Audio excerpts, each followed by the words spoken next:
We're learning more about the cost of a recent vacation the Prime Minister took back in April. Justin Trudeau's trip to Montana was just 4 days in length, but CBC News has learned it costs the public much more than the government initially reported. CBC's Elizabeth Thompson has been looking into this story. So, Elizabeth, break this down for us. What was the actual price tag of this trip?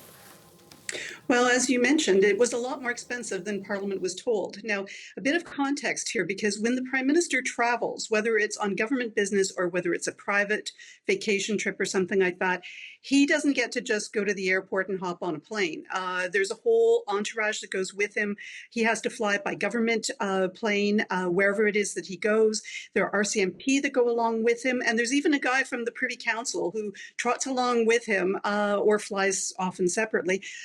And his entire job, or a big chunk of his job, is to have these secure communication systems so that the Prime Minister can speak securely with, for example, another world leader if all of a sudden he has to speak with a world leader during his vacation. So a while ago, in June, Conservative MP Luc Berthold put a question on the order paper. That's something that's available to MPs. And he asked how much that Easter weekend trip to Montana had cost.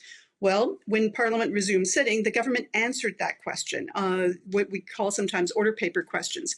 And this is what it looks like. Essentially, they said that they reported that the Department of National Defence and the Privy Council had spent $23,846 on the trip. However, they didn't include any costs for the RCMP. So what I did was I asked the RCMP. It took them a couple of weeks to respond. But when the RCMP came back with its answer, it said apparently the trip cost them $204,000. So that makes a total of $228,000. That it's only a long weekend, but it has turned out to be one of the more expensive vacations to Canadian taxpayers that the Prime Minister has taken. By comparison, his trip to the Aga Khans Island, which created so much controversy and ended up with rulings that he had broken government ethics rules, that ended up costing $271,000 for a week.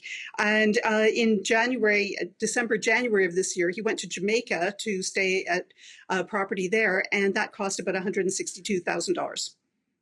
Okay, so some pretty expensive trips. What happens next?